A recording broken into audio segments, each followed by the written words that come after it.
Okay, this is the timeline explained for weeks 10 through 15. Japan's Heian period. For Japan, we're going to make the letter G, which is our pointer finger and our thumb, put them together and kind of trace the outline of Japan, kind of a long oval. And the Heian period was a time of different classes, levels of classes. We'll use this also with feudalism. So Japan's Heian period, Charlemagne crowned Emperor of Europe. We're just going to do the symbol for crowning and then make an E and do our symbol from our shoulder to our waist like the sash for Emperor. So Charlemagne crowned Emperor of Europe. Alfred the Great of England. An A for Alfred, our symbol for great, and England is both hands palms down, left on bottom, right on top, clasping it and like you're shaking hands.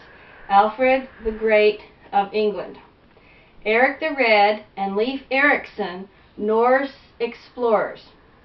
So the symbol for red is pointing at your lips, and we're going to make a baby for son, Leif Erikson, and then we're going to look like we're exploring to both directions. So Eric the Red and Leif Erikson, Norse explorers.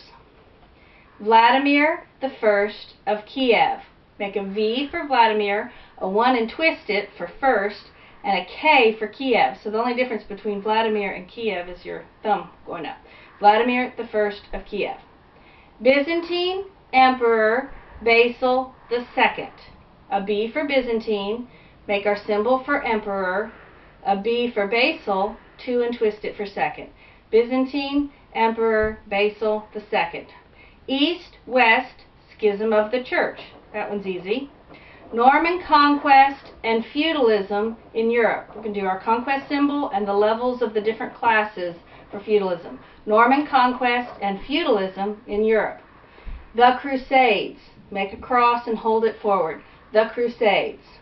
Zimbabwe and early Mali in Africa. We're going to build a wall. Zimbabwe was the walled city. So the letter B and build a wall. Zimbabwe and then an M, and early Mali in Africa. They were gold traders, so we're going to do the symbol for gold that we've done before. Zimbabwe and early Mali in Africa.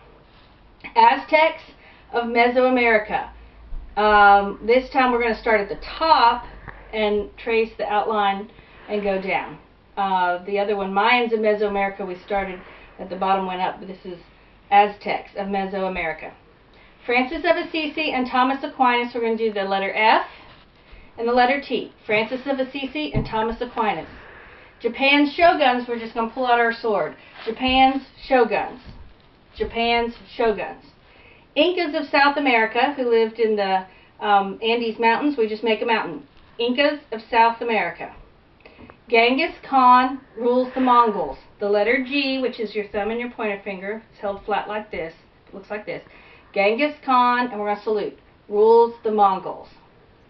England's Magna Carta. The symbol for England, both of our hands clasped like we're shaking.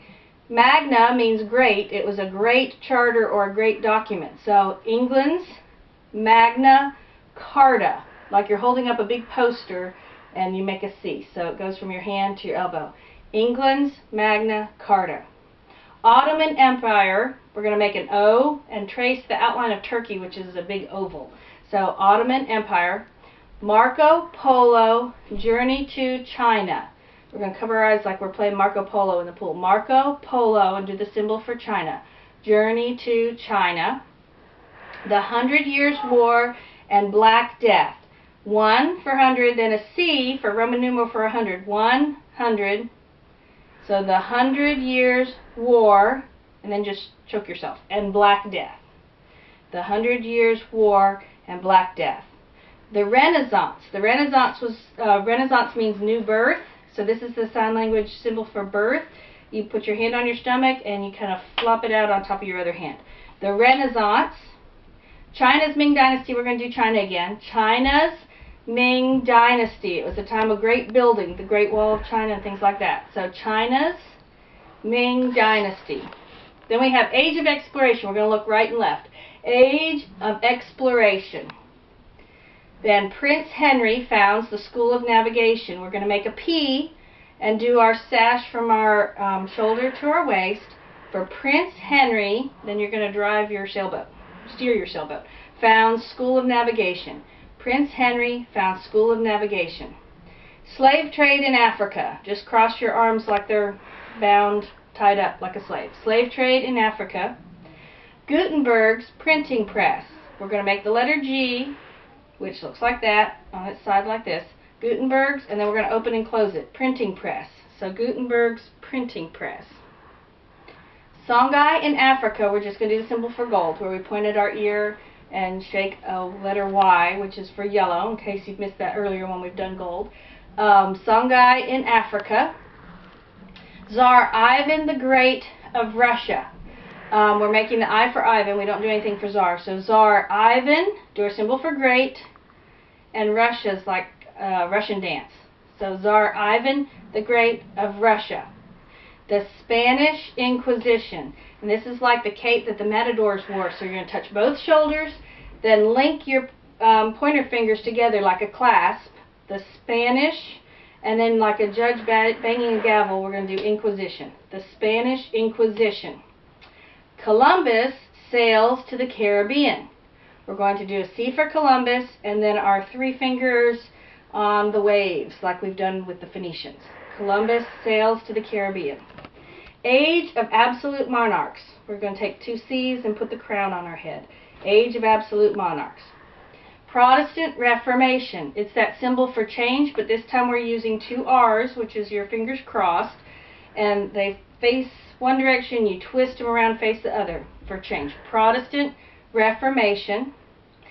Spanish Conquistadors in the Americas. We're going to do the symbol for Spain. We're going to do the symbol for soldier, because they were soldiers, and then we're going to do the symbol for explorers, because they were also explorers. So Spanish Conquistadors in the Americas. Calvin's Institutes of the Christian Religion. C for Calvin. You point at your head and grasp your hands. This is the symbol for belief, or institutes, or things that we hold true or believe in. You point at your head and then you clasp your hands firm, and then we'll do the symbol for Christ, Jesus, Christianity. Okay? Calvin's Institutes of the Christian Religion. Council of Trent. It was a Reformation within the Catholic Church, so we're going to do the symbol for Reformation and the symbol for inside. Council of Trent. Baroque period of the arts was very, very decorative, so it's like you're hanging Christmas ornaments all around. Baroque period of the arts. Japan's isolation. Again, with the symbol for Japan is our pointer finger touching and making a long oval, and circles for isolation. Japan's isolation. Jamestown and Plymouth Colony founded. Gold, P's making the collar of the pilgrims, and then our symbol for founded. Jamestown and Plymouth Colony founded. Age of Enlightenment, lots of thoughts. Hudson's Bay Colony, it's an H, Hudson's, and then we're just kind of circling the bay. The First Great Awakening, a 1, and we're just going to close our fists and open them into L's. Classic period of the arts was very organized and orderly. Classical period of the arts. And then the 7 Years' War. So this is the symbol for 7. You touch your ring finger. 7 Years' War. That's weeks 10 through 15.